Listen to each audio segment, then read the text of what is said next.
during the next days. You record it. I would like to introduce our first speaker now. We switch more now to the east of Europe. Imke, are you here? There you are.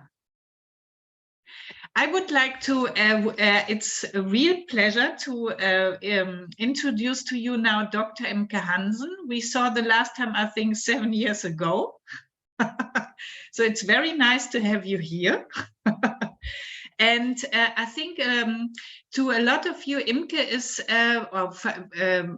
Imke's research about, or she published a fascinating book about the erection of the memorial site in Auschwitz and its function as a symbol. So if you don't know it yet, it's very impressive. Dr. Imke Hansen is a scholar of East European history. She specialized on the Holocaust and experiences of violence, and is a trauma therapist of somatic experiencing. As a civic activist, she spent most of her free time working as a trainer for non-violent conflict transformation, stress resilience, and trauma recovery in frontline Ukraine today. In 2020, what I personally find very impressive, she has switched from academia to the field, working full-time in trauma-informed crisis response and peace building. And today she will speak about, if I was in the army, Putin would already be dead, children affected by the Russian invasion of Ukraine. Thank you very much. Thank you, Verena and Boaz, for the kind invitation. And I'm actually really happy to see so many colleagues that I haven't been in touch with for a couple of years, because as you just said, at some point, researching experience of violence, and this is what I did for the 15, 20 years before, came to a stop for me when we were talking about trauma. And we were talking about trauma a lot, like it became there is someone speaking thing to talk about. But to me, it always looked like a veil, like someone says trauma and then there's no further discussion. So I looked for a solution to that. I looked for more information about it, and once I found it, I got so intrigued by the topic that I did another education of 3 years to become a trauma therapist for somatic experiencing. And as I'm now in Ukraine, I'm in Ukraine. I have been working in Ukraine since 2015, 2016. I'm full-time there for the past, almost for the past 3 years. And yeah, and I'm going to speak about the experiences of children now, as I have perceived them, particularly in the last year, but also before. Because the time before was already a wartime. Like one part of the country, the Donbas, consisting of the regions of Donetsk and Luhansk, has been affected by war since 2014. Oh, I need to share my presentation.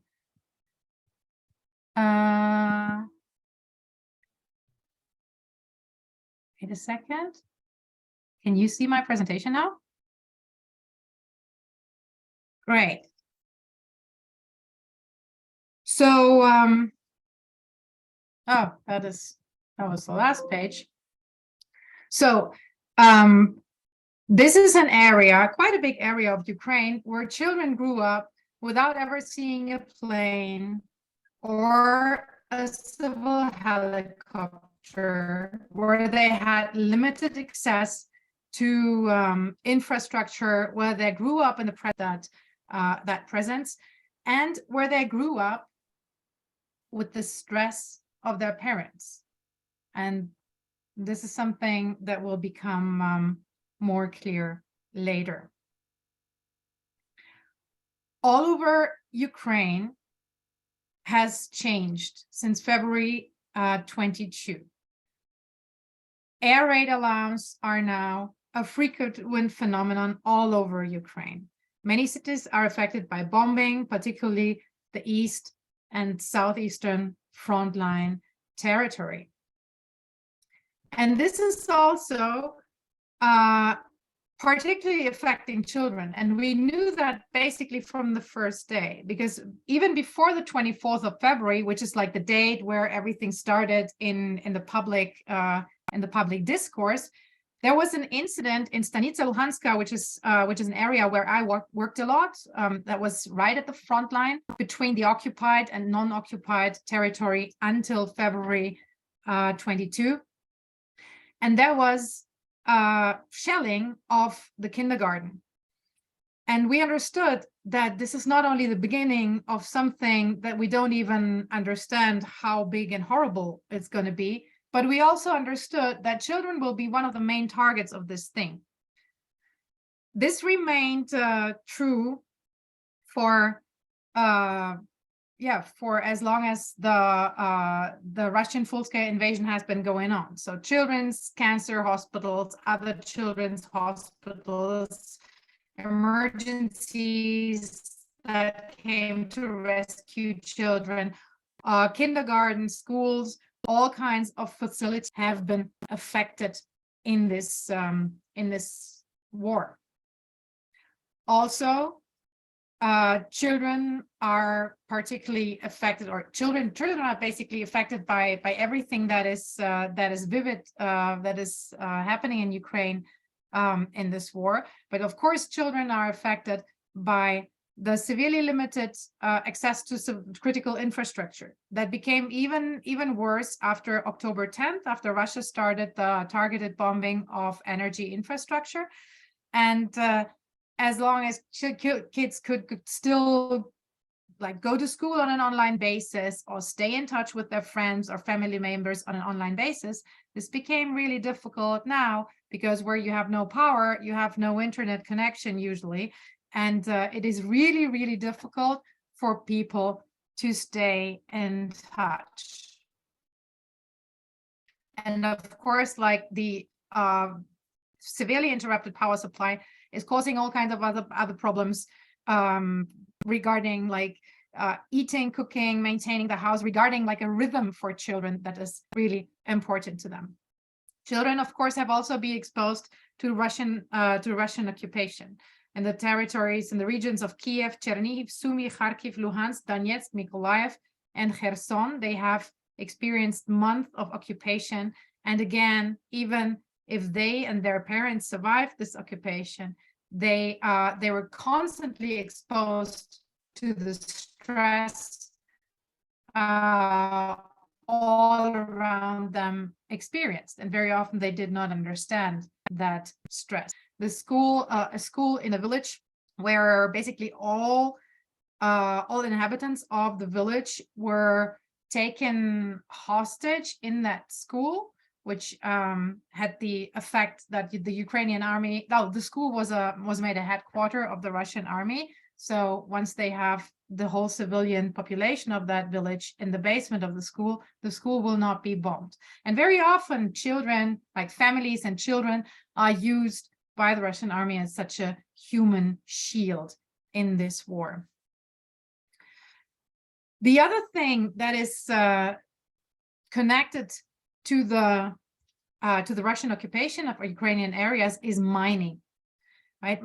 All territories where the Russian army retreated are heavily mined. And what you see in the picture here is a line in the ground, but mines can have very, very different shapes and functions, and they can be hidden everywhere. And there are actually also these warnings about mines hidden in children's toys. But even without that, the mining is so heavy. I get the sign that my internet connection is stable, so I hope you can still understand me. That in some villages, people cannot leave their grounds. So children cannot just go to the forest, run to the park and play. They cannot swim in the river or go ice skating on the lake, like nothing of that. Something that is for child development really, really essential, which is movement together with other kids outside, discovering the woods, discovering the world around you, is just not possible at all in those areas. This is also the case for areas where there has been a lot of bombing and where you have unexploded ordnances lying around, which also makes it really dangerous for kids to play. So what kids learn in that situation is that the world around me is a dangerous place. Yeah, they grew up with a significant lack of safety, and they grow up with every time they try to be autonomous and explore something and find out something, this is connected with their parents' fear that something could happen to them, because the world around them right now really is a dangerous place.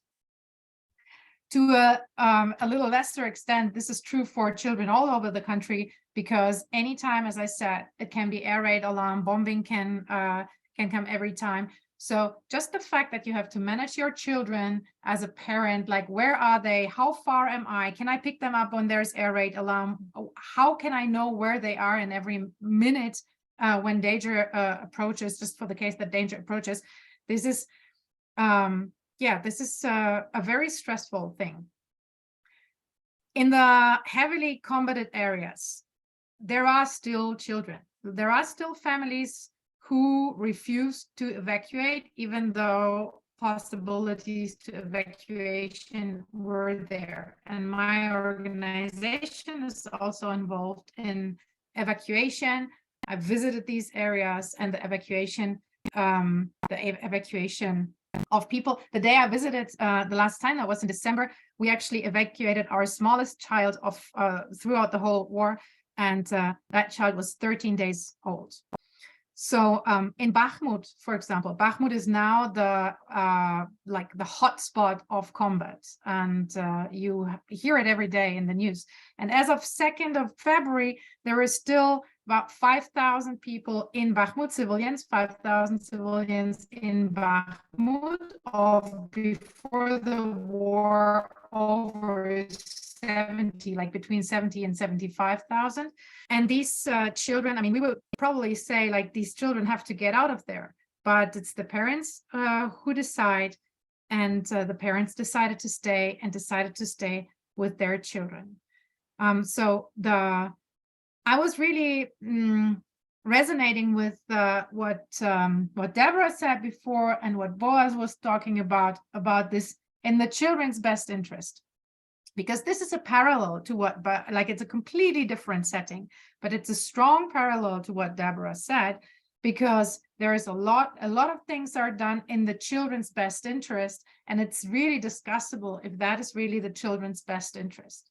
So if children are not taken from their homes somewhere else in the children's best interest, this can be actually really that can be deadly for the children. For people do move when they do leave the really dangerous places.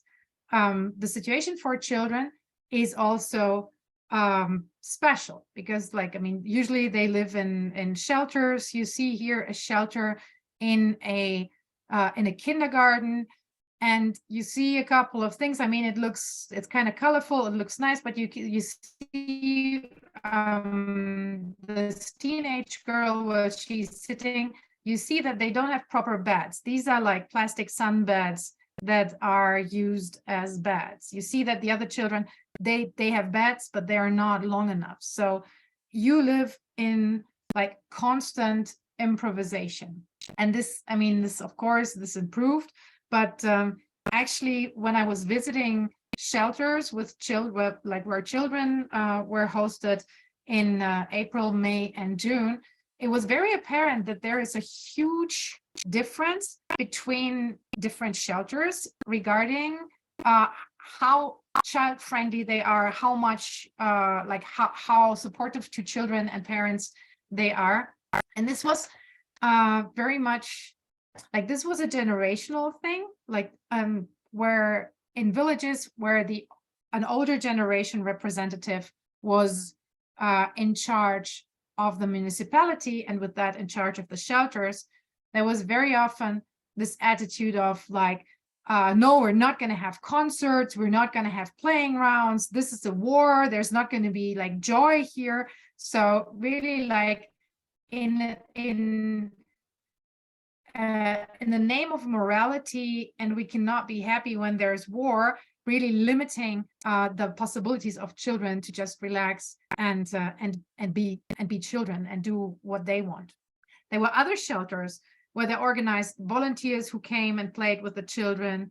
They let the children play on the corridors and go with their little bikes and things.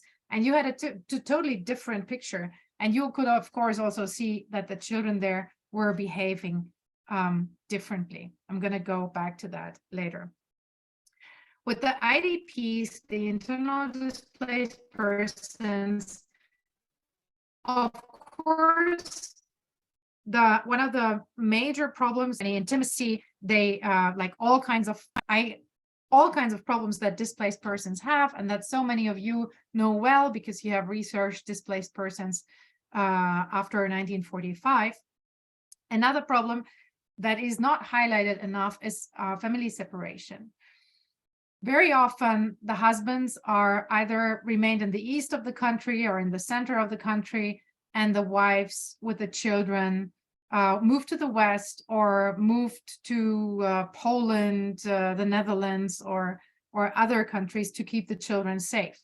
So no fathers and mothers separated, fathers and children separated. Very often the grandchildren, who in Ukraine still play like a really big role in raising children and being with children, also left behind. Maybe they are on occupied territory and you cannot have any contact with them. So what you can say is that of course all friends were like escaping to different areas, but the whole social network of it, like social connections, nothing is as before, especially as also the connection with the caretakers that are there, usually the mothers, is not as before, as I said, because of the stress. Excuse me, Imke, you have 5 more minutes. Okay, great. So let's move to the problems, or maybe to the misunderstandings in that are captured in the child's best interest. The schooling has stopped in February and was taken and was completely like transferred to online. And with the pandemic before, many children in Ukraine have been now the 3rd year without regular live schooling and only online schooling. And I already said that online schooling is becoming more and more difficult because of no power. So there are a lot of people who say that you have to give children a chance to gather and to be together and to do sports together and to do all these things that have not been possible in the past 3 years, and particularly in the last year. And what I find really interesting, I mean, they are organizing these things. It's not really easy to organize some like a children's festival or something, because you can now only do that in bomb shelters, because it is not allowed to have like gatherings of people in other places due to the danger of becoming a target. And what I found really interesting is that that people we're working together with different organizations. We have a project financed by Terre des Hommes, which is a European organization that is very like supporting children very much. And they said, yeah, we need this. We need to bring the children together to socialize them. They are kind of back in socialization. They have to catch up with their socialization. And I'm always struck when I hear things like that. This is very representative. A lot of parents, a lot of teachers, a lot of volunteers say like, yeah, the children need to be together again and do something together in groups to be able to live in groups, to be socialized. Because you could also say let's bring the children together because it's for their well-being, it's for their development, right? But socialization has this idea of it is necessary to fit them into society very well. And this is kind of a representative thing because a lot of things that are happening lack complete understanding of what children want and what children need in this war. As you know, very often children are not informed about what is going on. They are told, like, you don't understand that, this is not a topic for children. So children, they perceive the tension and the danger and everything around them, but they do not have enough information to actually process it, to understand it, to cope with it, right? And this is what, when Misha, who is the author of the quote, actually said that he would have killed Putin a long time ago, but they wouldn't let them to join the army because he is too young, which is unfortunate. This was just an invitation for the caretakers, for the adults around him, to actually talk to him. Like, why has no one killed Putin? It seemed like an obvious thing, right? And very often these requests of children, like, talk to me and integrate me in the whole thing, because if you don't, I get only your stress and I get only like the really bad things, are not being followed and are not being are not being taken serious. They feel excluded, they feel humiliated, they feel disconnected, right? We just go straight to this. They feel disconnected. It happens a lot that people tell me, yeah, you have to come, you have to do a training for us, you have to take care of the children because they're all so traumatized. And then I talk to them about the children, about how things are going. And I was talking with a group of sports trainers, basketball leaders, like last week, because I did a training for them. And they also said before, like, yeah, we have to do something because our children are so traumatized. And then one of them said, listen, Imke, I have a problem in this with this one child. He always wants to stand when we line them up. He always stands in the place number 1. And when I put him somewhere else, like I would put him on the last place, and then he would just explode and scream and cry, do what I tell him. So it's like the whole group is disturbed by that child. And he said, this is a child who is like, who's very pampered. I'm sure he's allowed to do anything at home. And he always wants to be the leader. So as he described the child, there was a very negative stereotype that he expressed for the child. So I asked him, like, did you ask the child about it, or did you talk to the parents about it? And apparently, no, he didn't. But this was his own assumption. He just saw the behavior of the child, and that was his assumption. So why am I bringing that up? I asked him, this was after we did like a 2-hour training. And I asked them, like, when you look at that child, while the child is doing that, this little boy, right? Do you think he feels safe? Right? And he said, no, probably he doesn't feel safe in that moment. And the other question I asked him is, and do you think that in that moment where he screams and cries and doesn't stop, do you think he's able to regulate his emotions by himself, or does he need support? And he says, well, probably he's not able to regulate himself. And I'm highlighting this case because very often in Ukraine, and I assume in many, many other war settings, we're speaking about our traumatized children who need help, but we cannot even recognize a traumatized child. Like, from what I see, like, cannot deal with things changing, right? When he's usually standing on that place, and when he's not on that place, cannot deal with that. That is just a classic post-traumatic reaction that the child shows. And we have things like that all over, right? That people don't understand their children. We have the same thing when you have children who are dissociated, who like, as you see on the left picture, who really like need an invitation to get into connection, and parents say, oh, she's so great, she can play for herself for hours, right? You have that also with hypervigilant children who have like frozen caretakers, as you see here, and this must clash when you want like activity, adrenaline, and your caretakers are like this. What and this is the last thing I'm going to mention, what we're doing about it is we're trying to train parents and teachers and all kinds of people who work with children, and we're trying to play with kids, because you can actually see when you offer them, when you take them serious, when you address them as human beings and not as people who cannot decide for themselves, who have to be distracted happening. But if you like really integrate them and try to process with them through connection, through rhythm, through singing, you can support them and they can become just like people in this war, as they don't have a choice to be or not to be in that war, but then they understand the war and they can act much more like much better and much more healthy for themselves.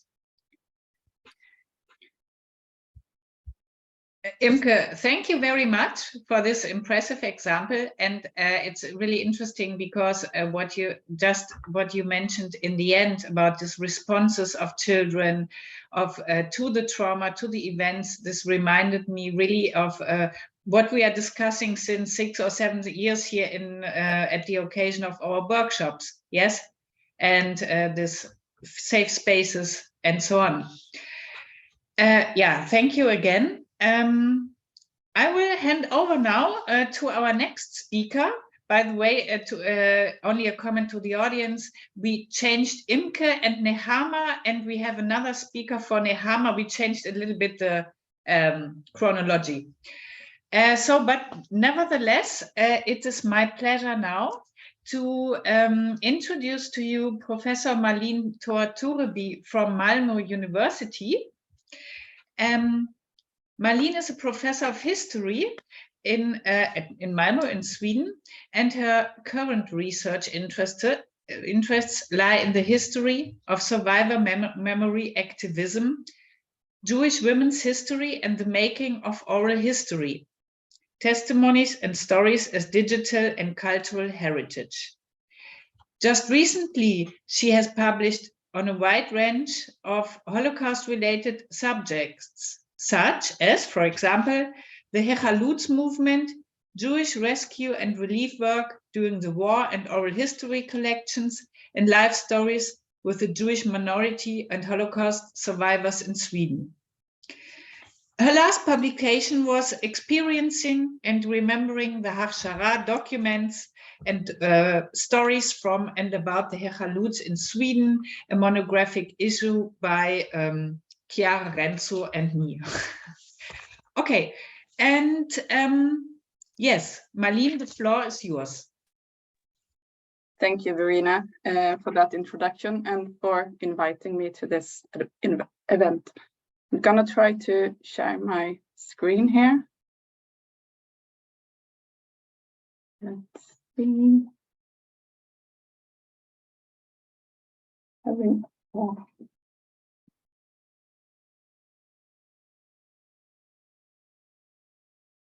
There is something in the way, so I cannot, start my presentation. I don't understand this.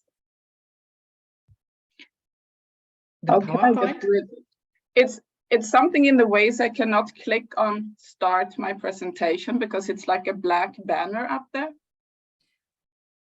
Do you want to stop share and then share again? No, I think, can you see my screen? Yes.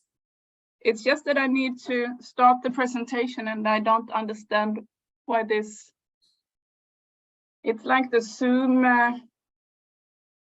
You should be able to do it from the top menu, Malin, as well. From the top menu? But it's in the top menu that the black bar. Then go to the bottom. Go to the very bottom where you see the little, go over to the right. You see right where the percentages of the Zoom. There's right there. Click there. No. Nothing here. I don't understand. You were there. I mean, Yeah, you were. That's right. No. That's it. That's it. That's it right there. Field spell. Do you see my presentation now? Yes. No. Well, but it's not in present mode. Are you looking at? Do you have two monitors, Malin? Yeah. Okay. Turn off the monitor because what's happening is it's interfering. The two monitors are interfering. That's the problem.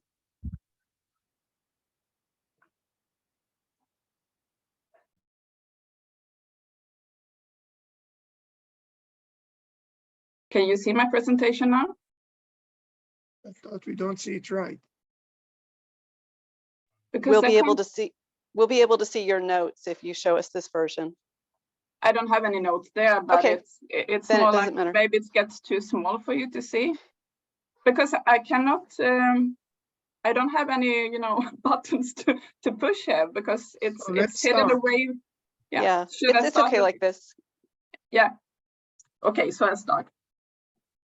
In 1952, a 126 pages long article, Practical Pedagogy in a Boarding School, Experiences from Work with Youth who have been in concentration camps, was published in a Swedish journal. The author, Eli Getroy, had for 2.5 years worked as a teacher at the boarding school in Smedsbo in Sweden. The article is based partly on Getroy's own memories that was documented in his diary and partly on written accounts from the students collected after they had left the boarding school. In March 1951, 3 years after the school was closed, Eli Getroy asked the former students to write 3 essays, one about the preschool period that would take the form as a life story from birth until deportation, a second essay about the time they spent in school, and the third essay on their lives after leaving the school. A total of 60 letters with instructions for how to write the essays were sent out to the former students. All in all, Eli Getroy received 19 essays, plus an unknown number of essays from former students in Israel that arrived too late to be used in the article. We know quite much about Getroy's questions and instructions to the former students as they are published in his article, but not that much about the students' original responses. The original essays have not been found, neither in the National Archives of Sweden that holds the archive of the boarding school in Smedsbo, nor in the private home of Eli Getroy. But 8 of the collected essays was published as an appendix in Eli Getroy's article, and is thus what remains from this collecting initiative. All the 8 published essays are translated to Swedish and might also have been slightly edited before published in the journal. Nevertheless, the essays reveal information on how young survivors experienced the years after the war and how they perceived the education and rehabilitation provided for them in Sweden. Eli Getroy's article thus offers us information both about the teacher's perspective on his students and the students' perspectives on their teachers' education and survival and life the first years after the Holocaust. Eli Getroy was born 1920 in Czechoslovakia, but his parents moved to Vienna in Austria when he was a child. As a young man or boy in Vienna, he dreamt of becoming an architect. He was also from quite an early age enrolled in the Zionist movement in Austria and planned for a future in Palestine. His girlfriend, Vera, moved to Palestine in September 1938, and Eli hoped that he could reunite with her in Palestine. And here you can see, I don't know if the text now is too small for you to read, but here you can see an excerpt from Eli's diary, where he in a very beautiful and sensitive way is describing his feelings when Vera left for Palestine. and their last goodbye. And I would also like to mention that Eli's grandson, Øyvind Vågen, who I think is with us here today, is working on translating Eli's diaries, and we hope that we can find a way to publish them. But back to Eli, he did not get an Aliyah certificate to go to Palestine. Instead, he ended up on Hakshara in Denmark, and he arrived in Denmark in December 1938. In Denmark, he worked as a farm worker, but also as a Hebrew teacher for other Chalutzim members of the Chalutz movement. And in 1943, he escaped to Sweden together with the Danish Jews and the other members of the Chalutz on Hakshara in Denmark. When Eli became teacher at the boarding school in Smedsbo for survivor children and teenagers in 1946, he was 26 years old, only a few years older than the girls he was employed to educate. Most of the girls were around 16 years old when arriving at the school. The number of the students at the school varied over time, but about 35 girls at the time stayed at the school. On an average, the length of a stay for a student at the school was 9 to 18 months. When the students turned 18, they had to leave the school and start working to provide for themselves. In his article, Getroy writes quite thoroughly about the mental health status of the students upon the arrival at the school. And here you also see a picture of the school, Smedsbo. The students' attitude toward life and other people was initially marked by disillusionment and resignation. They did not expect anything good from anyone, and they didn't have any hope or plans for the future. He exemplified this by writing about a girl who doubted that she was really liberated from the camp. When she received a telegram from an uncle who also had survived and asked her to come home immediately, her first reaction was not to travel because, as she told Eli, we are only on a vacation from the camp for 6 months, then we have to go back. They will force us. According to Getroy, this story symbolizes how all students repeatedly needed to be reassured that the persecutions, the killings, and the captivity was indeed over. Getroy argues that when the students had been prisoners in the camp, all the energy had been spent on surviving, and since they had believed for so long that liberation from the camps would solve all the future problems, the insight that they now were orphans and was alone in the world became too much for many of them to bear. They reacted on this reality in many different ways. Several of them had difficulties with laughing or relaxing, even during games, and some of the girls had even developed what Getroy calls a masochistic behavior, including prohibiting themselves from laughing. Getroy claims that it was not the memories of the concentration camps that were most difficult for the students to deal with, but actually the memories from home. The childhood memories came to be a burden for many of the students. Especially stressful were birthday parties. Although no one wanted to miss out on them, these days often resulted in crying attacks when the birthday child recalled how birthday used to be celebrated in the past together with her family. To sum up, Getroy writes that the students upon arrival at the school were vulnerable, hypersensitive, very skeptical, depressed, and at the same time suspicious and self-centered. He writes that he and the other teachers needed to be very careful not to hurt them more, and that the teachers were often called Gestapo when the students were dissatisfied or angry with their teacher. The teacher's main mission was to provide an educational program that brought back the students' lust for life, hope for the future, and belief in mankind. According to Getroy, the teachers never actively asked about the students' experiences from the war.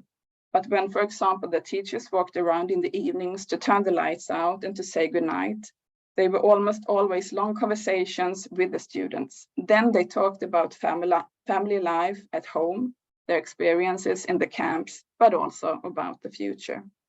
Getroy writes that initially, almost no conversation took place without the experiences of the concentration camps being discussed. And he writes, in the beginning, they told each other and us teachers a lot about their experiences in the concentration camps. Every conversation during the first weeks ended unconditionally in the camps. The teachers never asked the students about the wartime experiences, but Getroy writes that they encouraged the students to talk about the memories whenever they themselves took the initiative.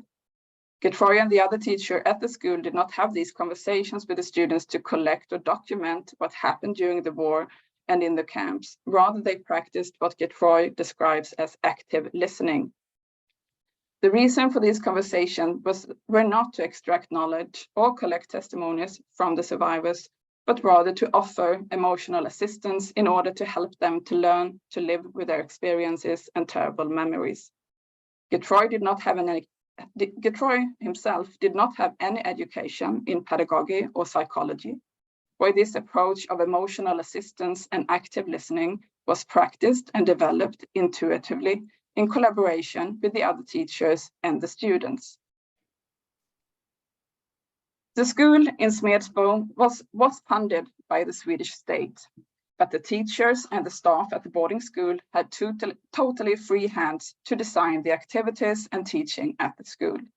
They did not have to follow a fixed curriculum, but were able to adapt the schedule to the students' wishes, interests, and needs. The teachers, most of them survivors from the camp themselves, although not Getroy, did not have any predetermined ideas about how the school and the students should work. They believed that the school's most essential task was to give back or strengthen the students' lust for life. Getroy describes the teachers in order to give the student a feeling of freedom right from the start, explain to them that they themselves had the opportunity to decide over their days in school. The students were invited to discuss and decide over day schedules, subject choices together with the teachers. Further, it was clarified to the students that it was not compulsory to participate in the classes or the evening activities where there were a lot of singing and reading books. Getroy writes that these were all new experiences to the young girls, and they had a hard time understanding that they actually had a free will, a will of their own, and the teachers were prepared to respect them. The school also introduced what was called self-government. The inspiration came from the British pedagogue A.S. Neil and his Summerhill School.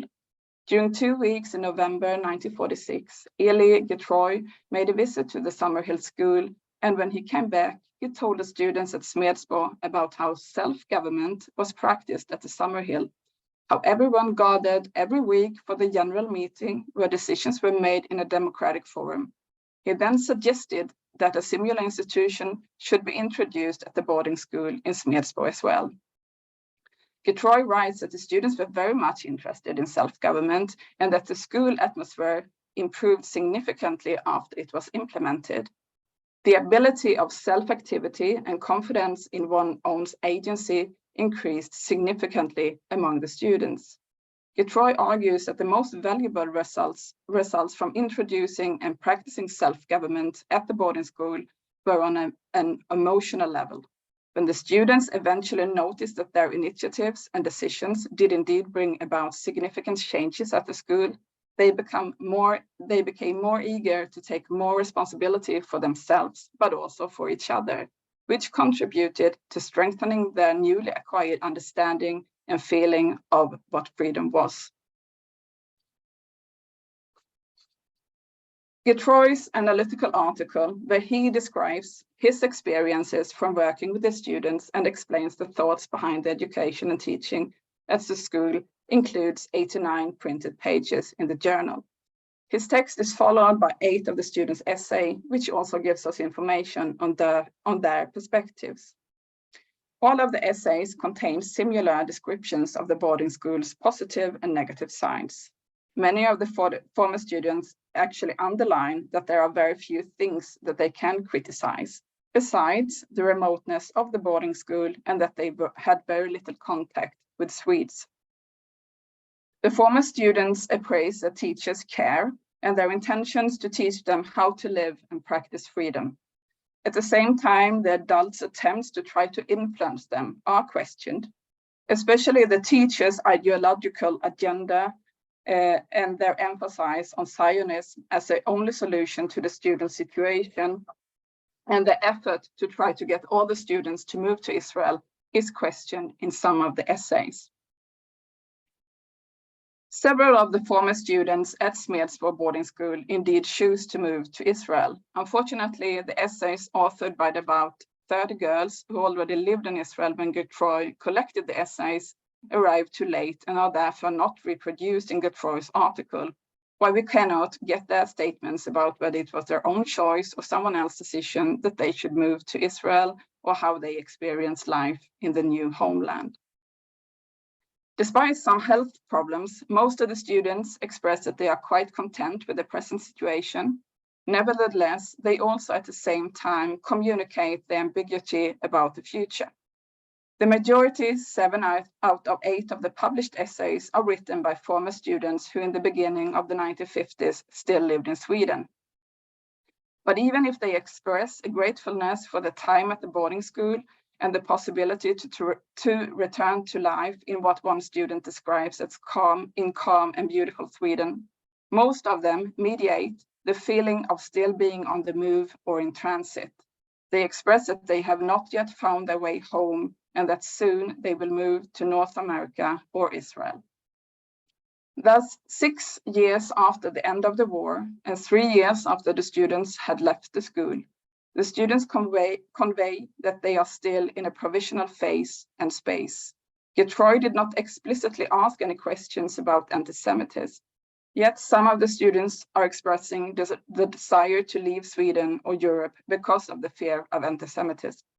As one of the students expressed it, although Hitler's time is past, anti-Semitism did not die with him. In these responses, the former students are expressing similar thoughts that were debated by other survivors in Europe in the immediate post-war years, namely the difficult questions whether you as a Jew ever could feel safe among non-Jews again, and whether Jewish life in Europe was possible after the catastrophe. All the girls are expressing in one way or the other that it is difficult to make decisions for the future, but nevertheless that they are also expressing that they are able and free and they can make their own choices. One girl is, for example, writing that she will move to the US because it is her father's will to reunite and live with other relatives who have also survived and are now living there. However, she is also concluding that if she will not like to live in the US, if she will not like it there, she can decide for herself to move one more time and move to Israel. Hence, one conclusion one can make from this really small material is that the girls felt that they were able to make their own decisions and had agency over their own life, which might also be interpreted or understood as a realization and accomplishment of the education in practicing freedom and self-government at the boarding school in Smedsbo. And here you can see a picture of Eli. It's taken in 1990, and on the picture are also some of the girls from Smedsbo school. And I'm only in the beginning of researching this boarding school and similar schools in Sweden. So if you know of anyone who's been to Smedsbo or another school in Sweden, please email me. And I also want to express my heartfelt thank you to Barbro Jantele, Eli's widow, who I think is with us here tonight, and Øyvind Vågen, his grandson. Thank you so much for sharing all your pictures and knowledge and memories and stories about Eli with me, and for being here tonight. Thank you. Thank you, Malin, for this really touching lecture. I think we have 2 questions already. But we'll wait to the... Yeah, I would also suggest to wait, because now actually I would like to introduce to you Miss Nehama Greniman, but she is not here with us today because she just wrote in the morning she has a cold and has no voice anymore. So we have Nehama was already with us, and she's a PhD student at Brunel University in London, and currently provides mental health and psychosocial support and professional consultancy for IsrAid Germany. But for her, we have today we have here, I don't see her yet, Monika Umlauf. Ah, there she is. Hello, welcome. Who is a senior advisor for art therapy to the professional department of IsrAid Germany. So you are colleagues. It's nice to have you here. Thank you. And Monika engages in co-creating concepts for new projects and is constantly trying to help to adapt art therapeutic methods to the psychosocial emotional needs of the beneficiaries who are refugees or who survived natural disasters. Her professional experience, working experiences includes art therapy with refugees in London, with young Palestinians in the West Bank, with refugees and migrants in Berlin. And Monika, the floor is yours. Hello. I'm a bit surprised because I thought, oh, now we have questions and answers for Malin. Okay. Yeah, Nihama is a colleague and a friend of mine, and she would have delivered a superb presentation, while my presentation is quite improvised. I have to try to share my screen now as well. Let me see. Okay. In my position as a supervisor, I am presenting the work of a young art therapist. Her name is Ines Schwabe, and she works in a huge refugee camp consisting of containers in Berlin that is mainly hosting Ukrainian refugees. I have the same problem now, that I have problems pressing Bildschirmpräsentation. Why? Can somebody help me? So I don't know what. You have on the bottom near the I have to use you the have it bottom. on the bottom. Here. Near the percentages, you have like a cup, like a screen. Yeah. Yeah, this one. Aha. Can everybody see the PowerPoint presentation? Yes. Okay. So I'll say a few words about IsrAid Germany.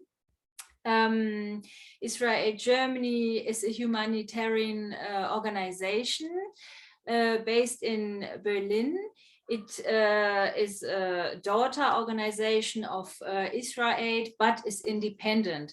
And I haven't heard of any organization that is offering so much art therapy.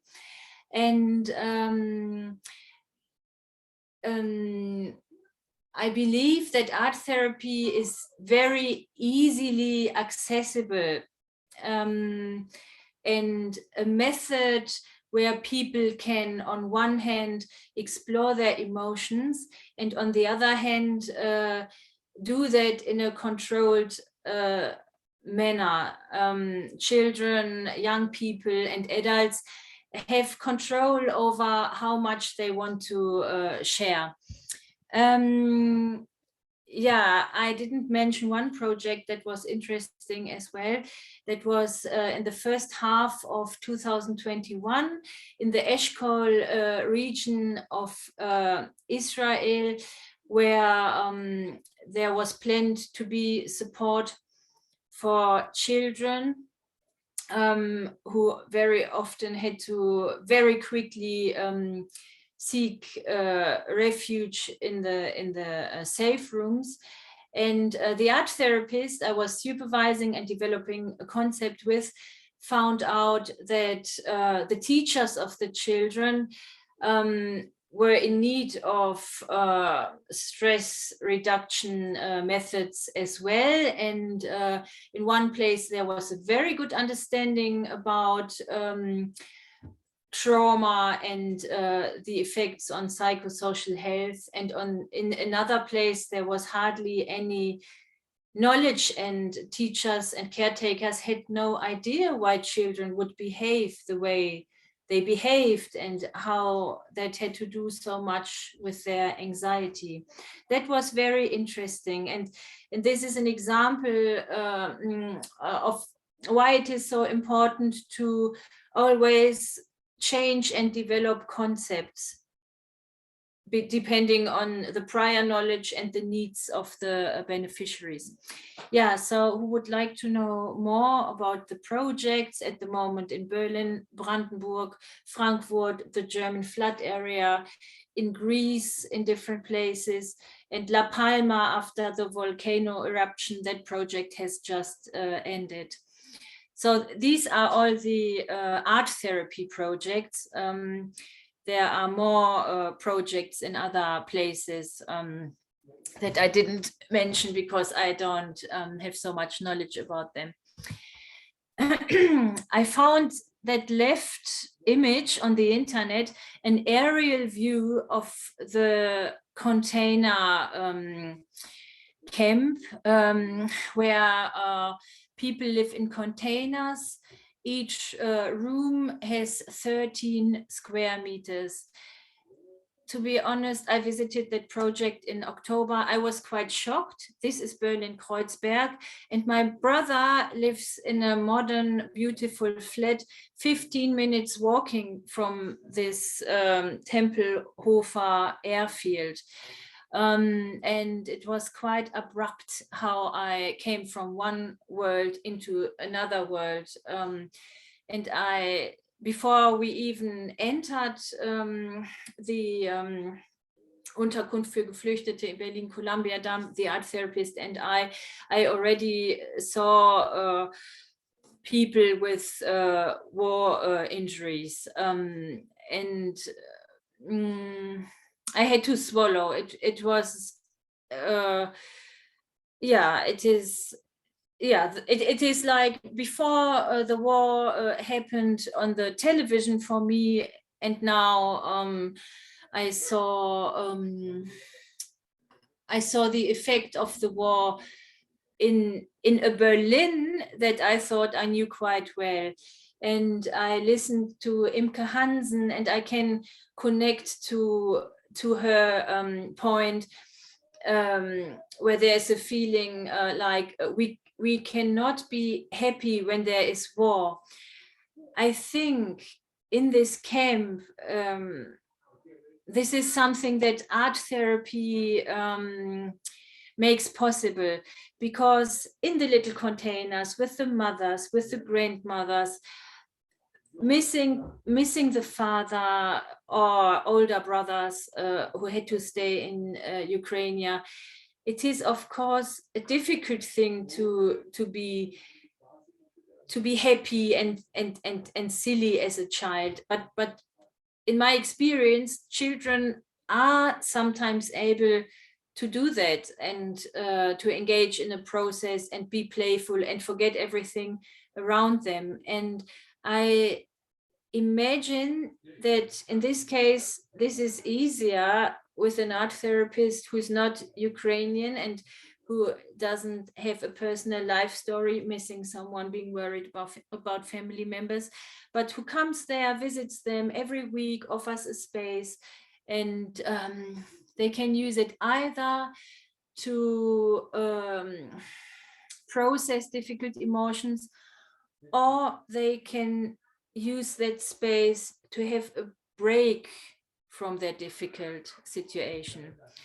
When I visited Ines, the art therapy room was in a normal container space, 13 square meters, but now she was able to move into a huge office space. There are some office spaces, and now her room is maybe 4 times the size. She doesn't speak any Ukrainian. She's a young person who doesn't find that strange to walk in with her smartphone and use Google translation. And I saw her working with the children, and it worked quite well.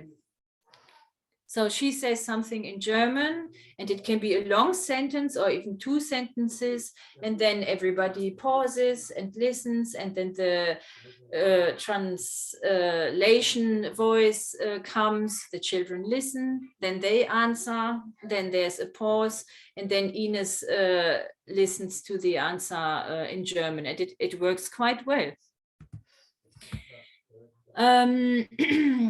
Yeah. There are recurring themes. Of course, you can see the blue and yellow colors of the Ukrainian flag. This is something we observe with really any refugee children, that they think of home and that they draw their flags. So this is not a surprise, and often I think it's a symbol of who are we in this new strange surrounding. And yeah, people who migrate will not be only rooted in their culture, I believe. They will develop multiple cultural identities, and it'll be new and unique and not like their parents. And yeah, so it is unknown territory, and visual arts are a medium to make that visible and to touch something so abstract. And I always want to support my supervisees to trust the processes. The children will know what is important and when. They will know best.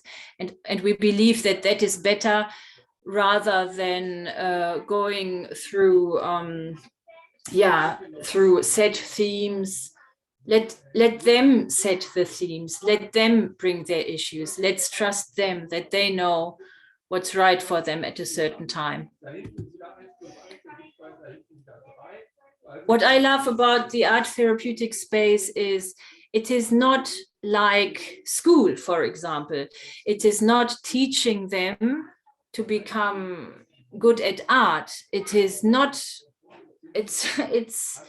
it's not like anything they knew before. It's a new realm, and in that realm, magic can take place. And in that safe space, maybe they can develop a different perspective on their situation, and maybe, rather than experiencing what's going on a cognitive level, this is possible. Here it is possible to express what you cannot express verbally. And also, I think Imke talked about somatic experiencing. This is very sensual, as you can see. It is not only visual, it is about touch as well, and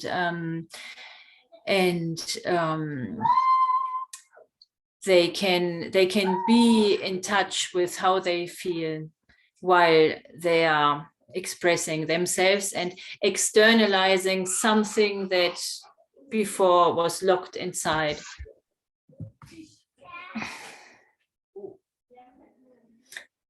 Yeah, maybe you know such little wooden figures, and I quite like the fact that Ines didn't stop the boys from painting her precious little wooden figure. And I can relate to that, because if you see children really using your space and using your paints, and sometimes you think, oh, they are so thirsty and hungry, and they use loads and loads of paints and papers, and it is like a state of flow, or it feels like something very, very important, and you don't want to stop them, and you don't want to interrupt them, and you don't want to give them too many no's. There's so many no's in their lives anyway. Yeah, you respect that. That's something. Yeah, you respect the creative process. You don't want to interrupt it. But Monika, unfortunately, I have to interrupt a little bit. You have 3 more minutes. No problem at all. This is already the slide before the last slide.